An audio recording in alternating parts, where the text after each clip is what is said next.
ലോകകപ്പ് ആവേശം കൊടുമ്പിരി കൊള്ളവേ കട്ട ആരാധകർ തമ്മിലുള്ള വാശിയേറിയ മത്സരത്തിന് വീണ്ടും പുതിയ അധ്യായം.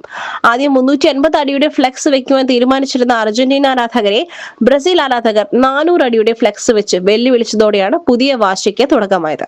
തങ്ങളുടെ ഈഗോയെ തൊട്ടുകളിച്ച ബ്രസീൽ ആരാധകർക്ക് കൃത്യമായ മറുപടി നൽകുവാൻ ഒരുങ്ങുകയാണ് അർജന്റീന ഫാൻസ്. വെല്ലുവിളി പറഞ്ഞു കഴിഞ്ഞാൽ ഓല് ഞങ്ങളെ ഈഗോമ തൊട്ട് കളിച്ചു. ഓല് ഇവിടെ 400 വെച്ചാൽ ഞങ്ങൾ ഇവിടെ 600 വെക്കും. ഞങ്ങൾ ഈ വെച്ച സാധനം പൊളിച്ചാണ്ടാണ് 350 അത് ഞങ്ങൾ പൊളിച്ചാണ്ട് ഇപ്പോൾ ഇവിടെ 600 കയറ്റം നിൽക്കുകയാണ്. 600+. ഇവിടെ ഞങ്ങളൊരു മിനി മ്യൂസിയം വരെയാക്കും അർജന്റീനന്റെ. നേരത്തെ സ്ഥാപിച്ച ഫ്ലെക്സുകൾ പൂർണ്ണമായും പൊളിച്ചു മാറ്റി ഒറ്റയടിക്ക് 600 അടിയിൽ പുതിയൊരു അർജന്റീന മ്യൂസിയം നിർമ്മിക്കുവാനാണ് ആരാധകരുടെ തീരുമാനം. വെറുമൊരു ഫ്ലെക്സ് നീട്ടി സ്ഥാപിച്ച് നീളം കൂട്ടുകയല്ല, മറിച്ച് വ്യത്യസ്തമായ ഒരു മ്യൂസിയം ഒരുക്കുവാനാണ് ലക്ഷ്യമെന്ന് അർജന്റീന ആരാധകർ വ്യക്തമാക്കി. നമ്മൾ അർജന്റീനയുടെ നമ്മളിവിടെ ഫസ്റ്റ് ഈ കാൽനാട്ടു കർമ്മം ഇതൊക്കെ നടത്തിയ ഇവിടെ അർജന്റീനയാണ്.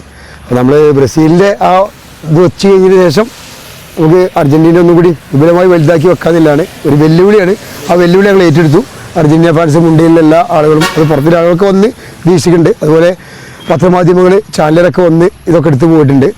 ഇനിയും നമ്മൾ ഇപ്പോൾ ഈ വെക്കണത് മൊത്തം അഴിച്ച് രണ്ടാമത് വിപുലമായിട്ട് വലുതാക്കി ഏകദേശം ഒരു 600+ ഞങ്ങൾ നീങ്ങുകയാണ്. അതിൻ്റെ ഒരു ഇത് നമ്മൾ വിട്ടുകൊടുക്കാൻ തീരുമാനിച്ചിട്ടില്ല. നമ്മൾ അർജന്റീന ഫാൻസാണ്. അപ്പോൾ അതുകൊണ്ട് ആ നിലപാടിൽ നമ്മൾ വെക്കും. ഒരാൾക്കും നമ്മൾ വിട്ടുകൊടുക്കില്ല.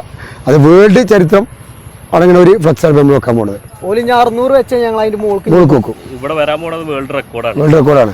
ഇനി 600+ ആക്കിയാൽ ഞങ്ങൾ 700+ ആക്കും. ഓല എത്രത്തോളം വെക്കുന്നു അത്രത്തോളം ഞങ്ങൾ നീട്ടും. ഒരു പ്രൊജക്ടർ ആ പ്രൊജക്ട് വെച്ചാണ്ട് സൗഹൃദമായിട്ട് കളി കാണുന്നത്. അവിടെ നമ്മൾ അങ്ങാടി തന്നെ പ്രൊജക്ട് വെച്ചാണ് കളി കാണുന്നത്. കാണും. ഫാൻ ഫൈറ്റ് മാത്രം ഓല ഈഗോമ തൊട്ടു അത് ഞങ്ങൾക്ക് പറ്റിയില്ല. അതെ, അത് മാത്രമേ ഉള്ളൂ. ഇതിനായുള്ള നിർമ്മാണ പ്രവർത്തനങ്ങൾ ഇപ്പോൾ സജീവമായി പുരോഗമിക്കുകയാണ്. SS Gold, pure gold. SS Group, Nilambur.